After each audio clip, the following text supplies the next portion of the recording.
അതിർത്തികളിലെ drone ഭീഷണി നേരിടാൻ നടപടിയുമായി ഇന്ത്യ. പടിഞ്ഞാറൻ വടക്കൻ അതിർത്തികളിൽ വ്യോമ നിരീക്ഷണം ശക്തമാക്കാൻ ഒരുങ്ങിയിരിക്കുകയാണ് കരസേന.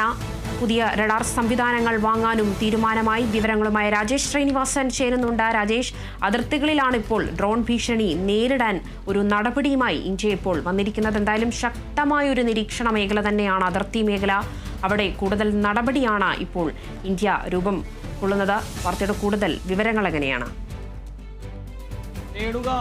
ഈ അതിർത്തികളിലെ ഡ്രോൺ ഭീഷണി നേരിടാൻ നടപടിയുമായി മുന്നോട്ട് പോവുകയാണ് ഇന്ത്യ. നമുക്കറിയാം, ഓപ്പറേഷൻ സിന്ദൂറിന് ശേഷം ഈ പാകിസ്ഥാന്റെ ഭാഗത്തു നിന്നും ചെറു ഡ്രോണുകൾ ഉപയോഗിച്ച് ഒരു ആക്രമണം നടത്തുന്ന ഒരു സാഹചര്യം ഉണ്ടായിരുന്നു.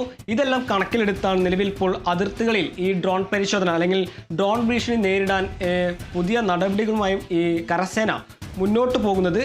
പടിഞ്ഞാറൻ വടക്കൻ അതിർത്തികളിലെ വ്യോമ നിരീക്ഷണം ശക്തമാക്കാൻ തന്നെയാണ് കരസേനയുടെ തീരുമാനം. ഇതിൻ്റെ ഭാഗമായി പുതിയ റഡാർ സംവിധാനങ്ങൾ വാങ്ങാൻ തന്നെയാണ് നിലവിൽ ഇപ്പോൾ തീരുമാനിച്ചിട്ടുള്ളത്.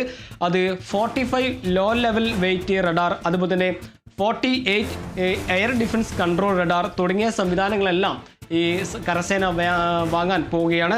എന്തായാലും ഇന്ത്യൻ കരസേനയുടെ വ്യോമ പ്രതിരോധ സംവിധാനങ്ങളുടെ ഭാഗമാക്കാൻ ഒരുങ്ങുകയാണ് ഈ 45 ലോ ലെവൽ വെയിറ്റ് റഡാറും അതുപോലെ തന്നെ 48 എയർ ഡിഫൻസ് റഡാറും. അങ്ങനെ ഈ അതിർത്തികളിലെ പ്രധാന അതിർത്തികളിലെ ബരാമുള്ള അടക്കമുള്ള പുഞ്ചടക്കമുള്ള മേഖലയിലെ ഡ്രോൺ ഭീഷണി പ്രതിരോധിക്കാൻ തന്നെയാണ് ഇന്ത്യയുടെ തീരുമാനം. രേണുക.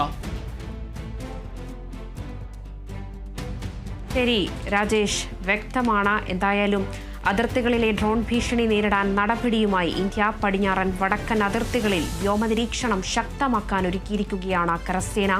പുതിയ റഡാർ സംവിധാനങ്ങളും വാങ്ങാൻ തീരുമാനമായി. വിവരങ്ങൾ പങ്കുവച്ചത് രാജേഷ് ശ്രീനിവാസനാണ്.